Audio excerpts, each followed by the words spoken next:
केदारनाथ सबसे अहम हिंदू तीर्थ स्थानों में से एक है।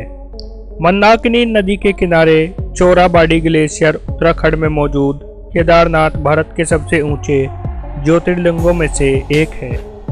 ये समुद्र तल से 3583 मीटर की ऊंचाई पर स्थित है। 4 धामों में से एक धाम केदारनाथ का इतिहास बहुत रोचक रहा है। वैसे तो मान्यता है कि ये मंदिर 8वीं सदी में आदि शंकराचार्य ने बनवाया था। पौराणिक कथाएं दावा करती है कि केदारनाथ की असली कहानी पांडवों से जुड़ी हुई है। तो चलिए इस अभूतपूर्व मंदिर के बारे में कुछ रोचक बातें आपको बताते हैं। पर इससे पहले यदि आपने हमारा चैनल अभी तक सब्सक्राइब नहीं किया है तो प्लीज़ सब्सक्राइब कीजिए, जिससे आने वाली वीडियो आप तक सबसे पहले पहुंच जाए। तो चलिए वीडियो को शुरू करते हैं।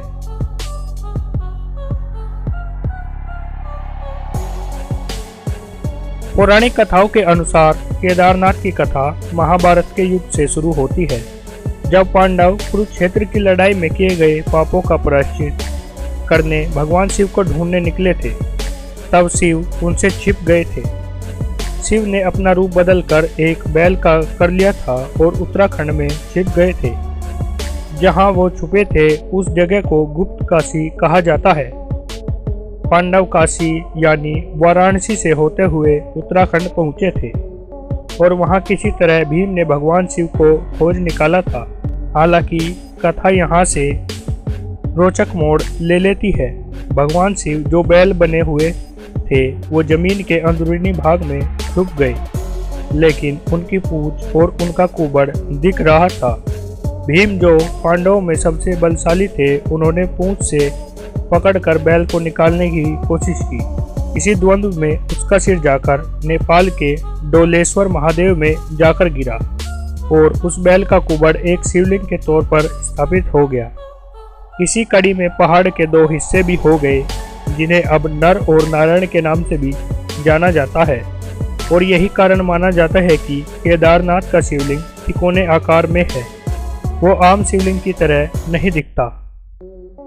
लेकिन क्या आप जानते हैं इस मंदिर का नाम केदारनाथ क्यों पड़ा? दरअसल इसकी कहानी भी भगवान शिव के रूप से जुड़ी हुई है।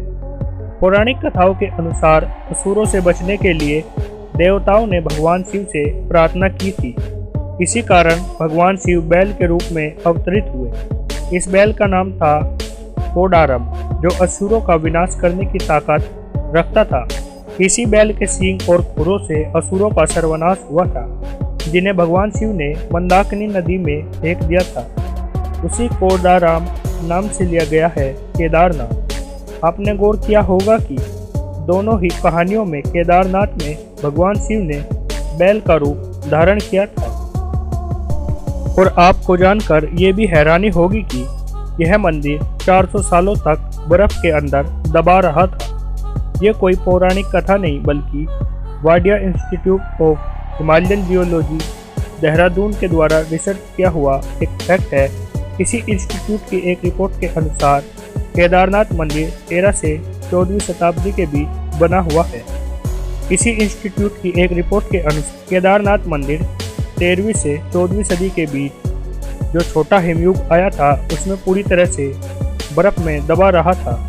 वैज्ञानिकों ने ये तथ्य इस आधार पर निकाला था कि मंदिर का ढांचे में कई पीली रेखाएं बनी हुई है।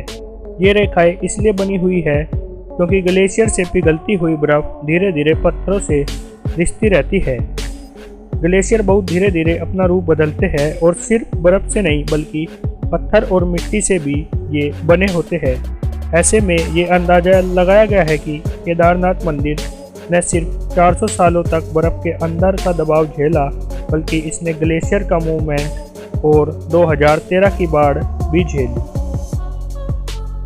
अब 2013 की बाढ़ में केदारनाथ मंदिर के अलावा बाकी सब तहस नहस हो गया। इस मंदिर के बचने के पीछे की कहानी कुछ ऐसी है। जब बाढ़ का पानी मंदिर के इर्द गिर्द पहुंचा, तब एक चट्टान ऊपर से खिसककर मंदिर के पीछे आ गई थी। इसी चट्टान के कारण पानी का बहाव 2 हिस्सों में बट गया था और इसलिए मंदिर बच गया। लेकिन जहां महादेव की कृपा होती है, वहां ये सब होना आम बात है।